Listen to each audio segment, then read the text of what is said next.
Good evening guys. मैं मोहित कुमार सक्सेना आज आप लोगों के साथ डिस्कस करेंगे पॉलिटी। और पॉलिटी को हिंदी में कहते हैं राज व्यवस्था। तो बहुत सारे लोगों को पता नहीं है कि पॉलिटी और कॉन्स्टिट्यूशन यानी संविधान में क्या डिफरेंस है। तो पॉलिटी को हम हिंदी में कहते हैं राज व्यवस्था, और इसके अंदर जो हम संविधान को पढ़ते हैं उसको हम अंग्रेजी में कहते हैं कॉन्स्टिट्यूशन। तो राज व्यवस्था पढ़ने से पहले हम समझते हैं कि राज्य क्या है। राज्य को ही राष्ट्र कहा जाता है राज व्यवस्था के अंतर्गत। तो सबसे पहले हम समझते हैं कि राज्य एक्चुअल में है क्या। तो राज्य व्यवस्था से जुड़ी प्रथम अवधारणा ही राज्य है। और किसी भी राज्य को हम जब राज्य कहेंगे जब वो चार कंडीशंस को फुलफिल करेगा। तो हम कह सकते हैं कि राज्य होने के लिए तीन महत्वपूर्ण अंग या तत्व हैं। राज्य होने के तीन महत्वपूर्ण अंग या तत्व हैं। तो वे चार तत्व क्या हैं, उन तत्वों के बारे में जानते हैं। तो सबसे पहला जो तत्व है उसे हम कहते हैं भौगोलिक क्षेत्र। अगर अंग्रेजी भाषा में कहें तो ज्योग्राफिकल एरिया, भौगोलिक क्षेत्र या फिर ज्योग्राफिकल एरिया। तो पहली कंडीशन है किसी भी राज्य को राज्य कहने के लिए, राज्य बेसिकली देश से है। राज्य व्यवस्था की जो सब्जेक्ट है, जो विषय है, उसमें हम राज्य राष्ट्र के विषय में कहते हैं। तो भौगोलिक क्षेत्र या फिर ज्योग्राफिकल एरिया। तो पहली तो ये कि उसका अपना एक लैंड होना चाहिए, एक ज्योग्राफिकल एरिया होना चाहिए अपना। तो ये पहला तत्व है। दूसरा तत्व जो है वो है आपकी पॉपुलेशन, उस क्षेत्र विशेष पर रहने वाली जनसंख्या या लोग। तो इस जनसंख्या जो है वह आपकी दूसरा तत्व है किसी राज्य को राज्य कहने के लिए। तीसरा तत्व जो है वो आपका एलिमेंट होगा सरकार, या फिर इसको इंग्लिश में कहते हैं गवर्नमेंट। गवर्नमेंट या सरकार, ठीक है। और चौथा जो महत्वपूर्ण स्तंभ या तत्व या एलिमेंट या फिर अंग है उसे हम कहेंगे संप्रभुता। संप्रभुता, यह टर्म आपके लिए नई होगी, इसको इंग्लिश में कहते हैं सोवरेनिटी।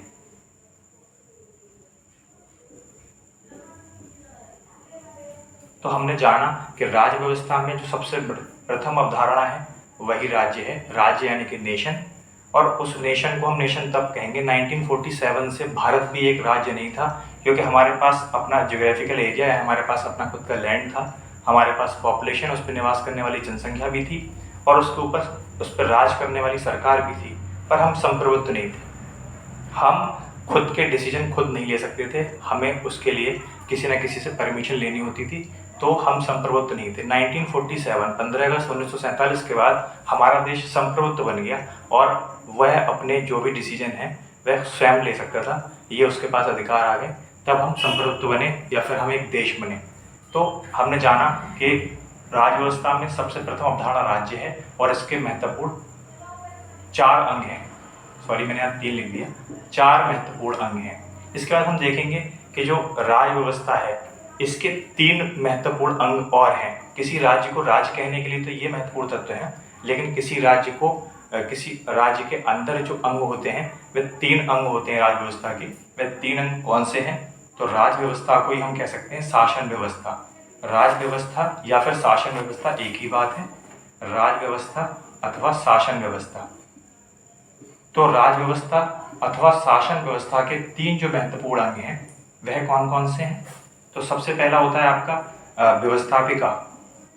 व्यवस्थापिका अथवा इसी को हम कहते हैं विधायिका, लेजिस्लेटरी।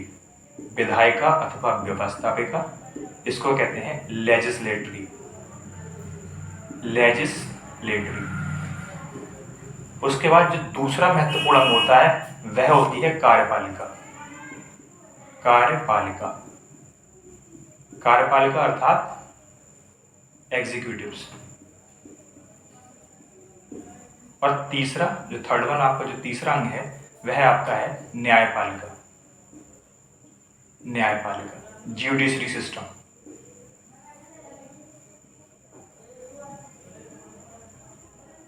क्षमा कीजिए, मैं आपको दोबारा रिपीट कर देता हूँ। जो शासन व्यवस्था है उसके 3 मुख्य अंग कौन कौन से हैं? व्यवस्थापिका, कार्यपालिका और न्यायपालिका। व्यवस्थापिका क्या होती है? व्यवस्थापिका होती है कानून को निर्माण करने वाली संस्था। कानून निर्माण करने वाली संस्था व्यवस्थापिका होती है, और कार्यपालिका कानून को लागू करने वाली जो व्यवस्था होती है उसे हम कार्यपालिका एग्जीक्यूटिव कहते हैं। और उन लोगों को न्याय दिलाने के लिए या फिर उन कानूनों का उल्लंघन करने वालों के लिए जुडिशरी सिस्टम होता है, न्यायपालिका। तो राज व्यवस्था के अंदर 3 महत्वपूर्ण अंग होते हैं, व्यवस्थापिका, कार्यपालिका और न्यायपालिका। आगे हम देखेंगे व्यवस्थापिका को, हम व्यवस्थापिका के जो प्रकार हैं वो व्यवस्थापिका के अंदर क्या क्या आता है, उसका कार्यपालिका कितने प्रकार की होगी और न्यायपालिका कितने प्रकार की होगी। तो हम उसको देखते हैं कि क्या होते हैं व्यवस्थापिका के अलग टाइप्स। ठीक है, तो राज्य व्यवस्था के जो 3 अंग हैं, दैट इज विधायिका या व्यवस्थापिका, कार्यपालिका और न्यायपालिका। तो मैंने आपको बताया जो विधायिका है वो कानून का निर्माण करने वाली संस्था है, कार्यपालिका कानून को लागू करने वाली संस्था है, न्यायपालिका कानून के आधार पर न्याय देने वाली संस्था है। तो इसके बाद हम देखते हैं जो व्यवस्थापिका है वो कितने स्तरों पर है। तो हम देखते हैं कि जो व्यवस्थापिका या विधायिका है वो 2 स्तरों पर है, एक तो संघ और दूसरा राज्य। राज्य को हम मूल संविधान में प्रांत कहा करते थे, और संघ से मतलब केंद्र से, सेंट्रल और स्टेट। तो संघ और राज्य मिलकर संसद कहलाते हैं, संसद। और संघ के अंतर्गत संघ के 3 अंग, संघ में आपका राज्यसभा, लोकसभा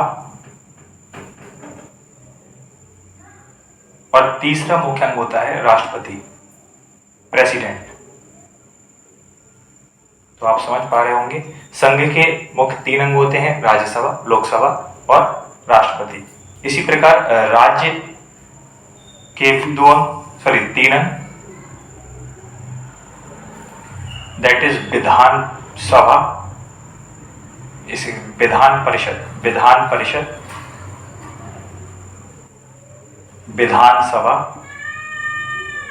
विधानसभा और थर्ड वन इज राज्यपाल, गवर्नर। और ये तीनों अंग मिलकर के कहलाते हैं आपके विधानमंडल।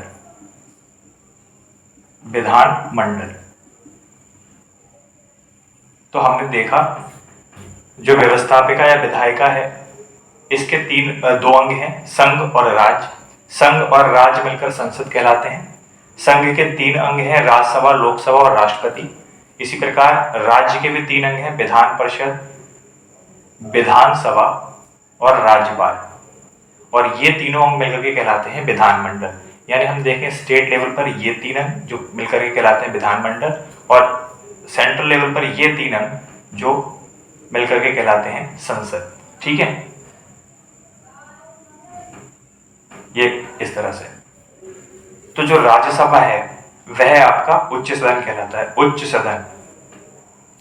और ये कौन से आर्टिकल में है? तो ये है आपका अनुच्छेद 80 में। ठीक है, अनुच्छेद 80 में आपका कौन सा है? राज्यसभा। ये उच्च सदन भी है और साथ ही साथ ये द्वितीय सदन कहलाता है, द्वितीय सदन। इसके बाद लोकसभा। लोकसभा आपका निम्न सदन कहलाता है, निम्न सदन। और साथ ही साथ प्रथम सदन। और ये संविधान में अनुच्छेद 81 में वर्णित है, अनुच्छेद 81। उसके बाद राष्ट्रपति जो है वह आपका देश का सर्वोच्च नागरिक होता है, और इसका वर्णन अनुच्छेद 52 में है। ठीक है, अनुच्छेद 52 में है राष्ट्रपति जो देश का सर्वोच्च नागरिक होता है। उसके बाद हम देखते हैं विधान परिषद। विधान परिषद राज्य स्तर पर उच्च सदन होता है और द्वितीय सदन होता है, और इसका वर्णन आर्टिकल 169 में है। और विधानसभा निम्न सदन और द्वितीय सदन कहलाता है, निम्न सदन और द्वितीय सदन, सॉरी प्रथम सदन, निम्न सदन और प्रथम सदन। और इसका वर्णन संविधान में अनुच्छेद 170 में है, अनुच्छेद 170। इसी प्रकार राज्यपाल जो है राज्य का सर्वोच्च नागरिक होता है और इसका वर्णन अनुच्छेद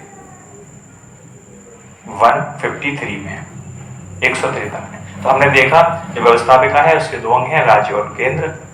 संघ या राज्य, संघ के 3 अंग राज्यसभा, लोकसभा और राष्ट्रपति। राज्य के 3 अंग विधान परिषद, विधानसभा और राज्यपाल। राज्यसभा को हम उच्च सदन कहेंगे और द्वितीय सदन कहेंगे, ये आर्टिकल 80 में है। लोकसभा को हम निम्न सदन कहेंगे और प्रथम सदन कहेंगे और ये आर्टिकल 81 में है। इसी प्रकार राष्ट्रपति को अनुच्छेद 52 में रखा गया है। यहाँ विधान परिषद को उच्च सदन कहेंगे, द्वितीय सदन कहेंगे और ये अनुच्छेद 169 में है। विधानसभा को निम्न सदन और प्रथम सदन कहेंगे, ये अनुच्छेद 170 में है और राज्यपाल जो है वो अनुच्छेद 153 में है। तो ये हमने इस तरीके से डिस्क्राइब कर लिया कि जो विधायिका है इसके 2 अंग हैं वो किस तरह से होते हैं। इसी प्रकार हम देखते हैं जो कार्यपालिका है, इसको मैं रफ कर देता हूं।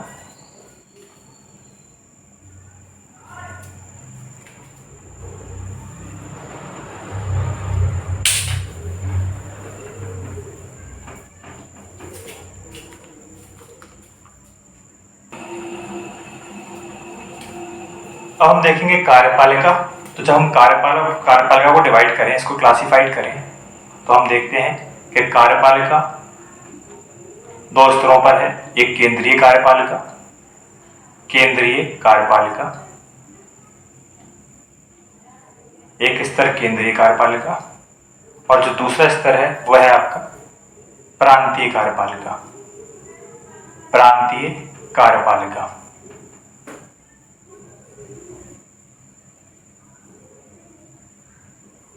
तो केंद्रीय कार्यपालिका जो है इसका वर्णन संविधान में अनुच्छेद 52 से 78 तक है और जो आपका प्रांतीय कार्यपालिका है इसका वर्णन अनुच्छेद 153 से 163 तक है। ठीक है, तो जो कार्यपालिका है इसको हम डिवाइड करेंगे केंद्रीय कार्यपालिका और प्रांतीय कार्यपालिका में। केंद्रीय कार्यपालिका 52 से 78 तक वर्णित है और प्रांतीय कार्यपालिका अनुच्छेद 153 से 163 तक। इसके बाद हम देखते हैं न्यायपालिका। न्यायपालिका की जो व्यवस्था है वो व्यवस्था एकल व्यवस्था है। ठीक है, वो सिंगल हैंडेडली होता है, ये एकल व्यवस्था है, क्योंकि हमने देखा जब हमने विधायिका को क्लासिफाइड किया था तो संघ और राज्य में क्लासिफाइड किया। जब हमने कार्यपालिका या फिर एग्जीक्यूटिव को क्लासिफाइड किया तो केंद्रीय कार्यपालिका और प्रांतीय कार्यपालिका। लेकिन जब हम न्यायपालिका को देखते हैं तो यहाँ हम देखते हैं कि एकल व्यवस्था है। इसमें सर्वोच्च संस्था जो होती है न्यायपालिका की वो कहलाता है उच्चतम न्यायालय, उच्चतम न्यायालय। और उच्चतम न्यायालय को हम अंग्रेजी भाषा में कहते हैं सुप्रीम कोर्ट। इंग्लिश में कहता हूं सुप्रीम कोर्ट, सुप्रीम कोर्ट। इसके नीचे इसके अधीन जो न्यायपालिका है, जो न्यायालय है, उसको हम कहते हैं उच्च न्यायालय, उच्च न्यायालय। और उच्च न्यायालय को अंग्रेजी भाषा में कहते हैं हाई कोर्ट। जैसे मैं पूछूं यूपी का हाई कोर्ट कहाँ है, तो यूपी का हाई कोर्ट इलाहाबाद में है। और उच्च न्यायालय के अधीनस्थ होते हैं, अधीन होते हैं अधीनस्थ न्यायालय। यानी अधीनस्थ न्यायालय को, यानी अधीनस्थ न्यायालय को हम डिस्ट्रिक्ट कोर्ट भी कहते हैं। और इन डिस्ट्रिक्ट कोर्ट में 2 तरह के मुकदमे या केसेस आते हैं। एक केसेस होते हैं दीवानी और एक केसेस होते हैं फौजदारी के। दीवानी और फौजदारी, इन दोनों के बीच में क्या डिफरेंस है? दीवानी मुकदमे वो होते हैं जो निजी मामले होते हैं।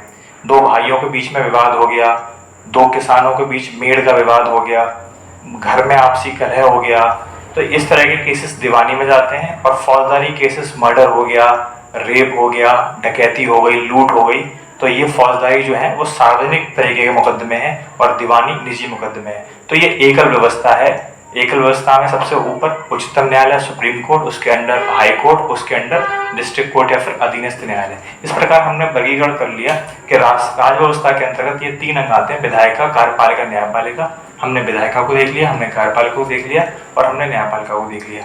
आगे हम देखते हैं शासन के प्रकार कैसे होते हैं और हम थोड़ा सा इनको भी डिस्क्राइब करेंगे। ठीक है।